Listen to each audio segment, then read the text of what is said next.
estamos aqui com a diretora do Procon de Bauru, a Fernanda Pegoraro. Vamos falar aí sobre os cuidados com as compras pela internet nesse final de ano. Fernanda, bom dia. Bom, chegando aí ao final de ano, as pessoas, né, correm para a internet. Tem Black Friday, eu acho que por esses dias, né? Black Friday também, né? Quais são as orientações que o Procon dá para quem for fazer as suas compras nesse período aí de final de ano? Bom dia, Fernanda, mais uma vez. Bom dia. Bom, a primeira recomendação sempre diz respeito à questão da pesquisa de preços. O que nós temos observado aí com as pesquisas que o Procon faz é que existe uma diferença muito grande, às vezes pelo mesmo artigo, da mesma marca entre os estabelecimentos. Então, em tempos aí de economia duvidosa, é importante que o consumidor tenha esse cuidado, tenha essa paciência de fazer a pesquisa e também de não deixar para a última hora, porque isso eleva os preços e inviabiliza muitas vezes que você consiga encontrar um produto, né, mais econômico. Fernanda, bom dia, um prazer recebê-lo você aqui novamente na Top. E quais são as reclamações mais comuns dos consumidores? Em relação especificamente ao período, existem duas frentes de reclamações. A primeira delas respeita a vícios no produto. Então, muitas vezes o consumidor adquire um produto, ele não verifica na hora, ele não faz o teste. E ele posteriormente verifica que ele já comprou com um defeito, né, que a gente fala popularmente, mas na verdade a gente chama de vício. Essa é uma das maiores reclamações. E a segunda delas, na verdade, não existe o direito em si, mas o consumidor muitas vezes se equivoca. Popularmente isso é muito difundido e não existe amparo legal. É a questão da troca de mercadorias, porque não agradou o presenteado ou porque não serviu para o presenteado. E isso não existe a previsão legal de que haja a obrigatoriedade de troca desses produtos, mas muita gente vai até o Procon porque teve a negativa na troca e vai lá achando que tem um direito para reclamar. Então esse é outro cuidado também bastante importante, que se verifique no ato da compra o estabelecimento de fato faz a troca ou não, porque por não haver previsão legal, não haver obrigatoriedade em lei, então é um ato de voluntariedade e ele deve questionar, porque uma vez que sim, que o fornecedor então ele confirme que ele fará a troca, aí ele fica obrigado, com base no artigo 30 do CDC, que diz que a oferta vincula o fornecedor, então tudo aquilo que ele se compromete a fazer, ele deve posteriormente cumprir. Mas até que para que não haja divergência aí entre o que as partes podem alegar, é importante que o consumidor sempre certifique isso por escrito, se for uma loja em que ele habitualmente não compra, que então ele não tem segurança que aquilo de fato vai ocorrer ou não. Tá certo. E como é que as pessoas podem se informar mais e melhor sobre as empresas que vendem pela internet, principalmente? Porque, afinal delas, muitas pessoas vão pelo preço, né? Acabam fazendo aquelas pesquisas, tem aqueles sites que, eu quero tal produto. Celular é talvez um dos que muitas pessoas compram pela internet. Aí tem aquela lista, ele vê um preço bom lá. Mas como é que ele deve saber se essa empresa é idônea ou não? Existe um número muito grande de empresas que, na verdade, não existem. São empresas forjadas, né? Elas são criadas na internet justamente para aplicação de golpe.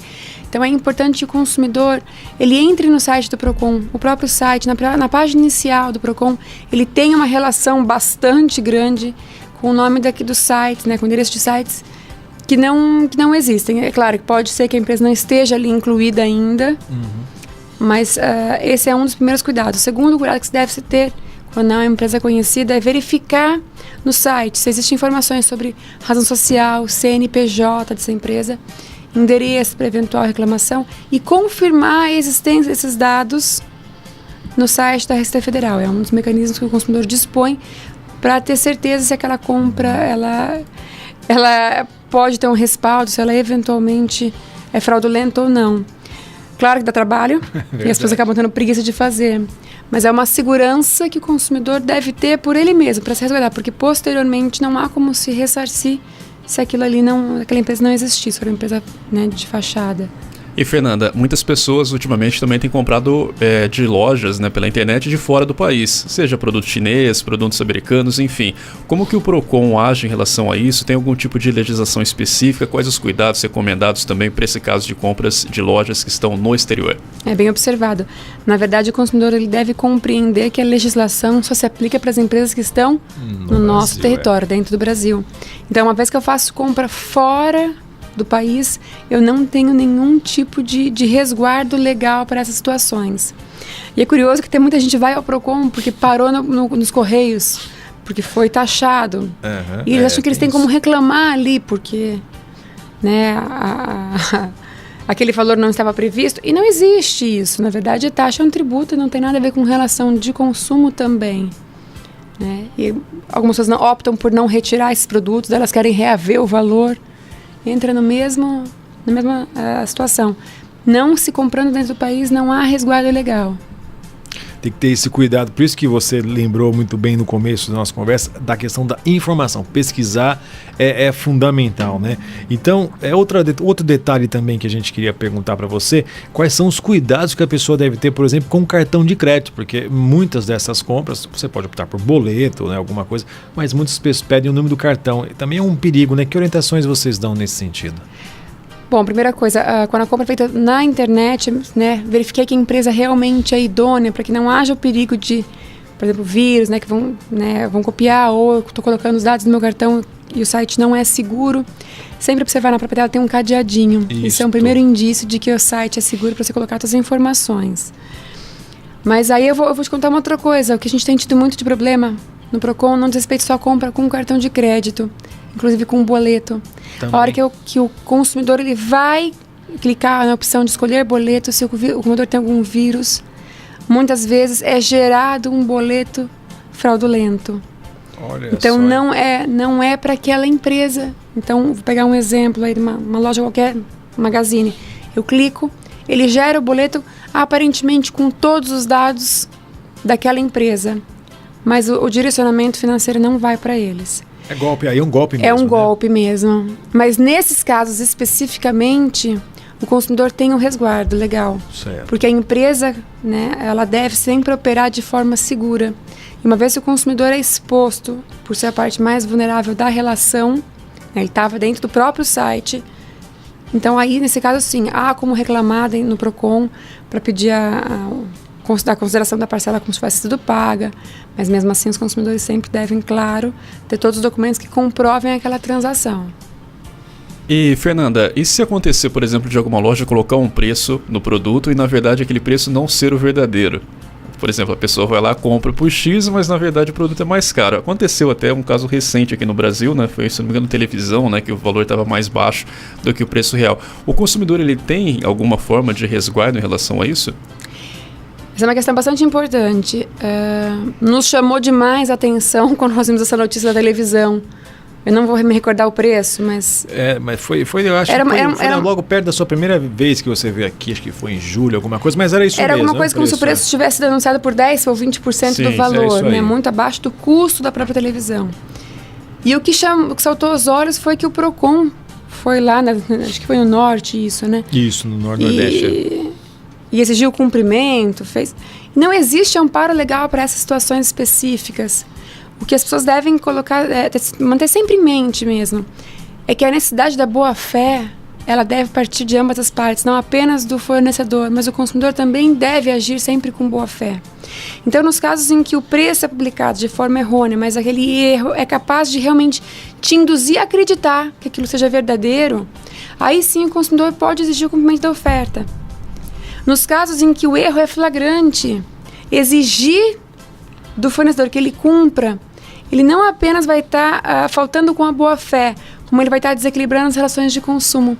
E esse é um princípio do nosso código, o equilíbrio das relações de consumo. Então, nesses casos, não há como se exigir o cumprimento da oferta. O cumprimento da oferta ele somente é possível quando eu verifico que é um erro capaz de realmente induzir o consumidor, fazê-lo acreditar, fazer com que ele se dirija até o estabelecimento comercial acreditando que vai poder adquirir realmente aquele bem, não que ele queira obter uma vantagem em cima de um erro de alguém. É isso que a gente precisa modificar, acho que na verdade dentro da postura geral, da cultura geral das pessoas. Mas, Fernanda, você tem percebido que o consumidor está tendo essa visão, está tendo uma outra postura, está tendo avanço nesse sentido? Infelizmente, eu acredito que não. Ainda não. Né? Nesses casos, inclusive, é muito difícil, acontece com bastante frequência, é muito difícil fazer com que o consumidor compreenda, quando ele vai até o Procon alegando que foi lesado porque não houve cumprimento de oferta, é difícil fazê-lo compreender que nesse caso ele não está albergado pela lei, ele está tentando obter uma vantagem que é indevida. Né? E a aceitação realmente ela é difícil, e talvez não seja nem, o termo correto não seja nem por falta de compreensão, seja por não querer compreender. É um pouco pior. Então, acho que infelizmente a gente cobra muito, né, em outras esferas a gente cobra, modifica a questão da política, mas falta o consumidor também fazer o trabalho de casa. A legislação é muito protetiva, isso é ótimo. O que a gente não pode é fazer mau uso da nossa legislação. E, Fernanda, a gente está chegando já no final da entrevista, né? Agradecendo novamente sua presença, sua participação e o recado final, né? Para quem vai comprar aí, seja na Black Friday agora no final do mês de novembro, também nas compras de final de ano, o recado final para o consumidor. O importante é que até você abordou a questão da Black Friday, só para reforçar, que aproveitar a janela aqui, né? para levar para os consumidores a informação. É importante que o consumidor que tenha intenção de adquirir algum item na Black Friday, que ele faça uma pesquisa prévia, né, principalmente se for na internet, e se documente em relação aos valores. Porque o que foi observado nos últimos anos é uma maquiagem de preço. Eu aumento para depois dar o desconto, eu fico no mesmo preço. Então, o consumidor que tiver documentado isso, ele deve denunciar o PROCON, e aí sim a gente pode pedir a aplicação daquele percentual que em tese estaria sendo ofertado e na prática não existiu. Beleza. Tá bom. Fernanda, obrigado mais uma vez, tá bom? E só aí, então, o recadinho final para quem quer comprar, qual é a informação mesmo? Pesquisar é tudo. É realmente isso. A primeira questão é a informação, é a pesquisa de preços, verificar onde estou fazendo as compras, me assegurar se aquele estabelecimento faz ou não a troca do meu produto, testar quando for produto eletrônico na própria loja, porque uma vez que eu retiro da loja, eu entro na questão da garantia, tenho 30 dias para reparar, não posso de troca imediata.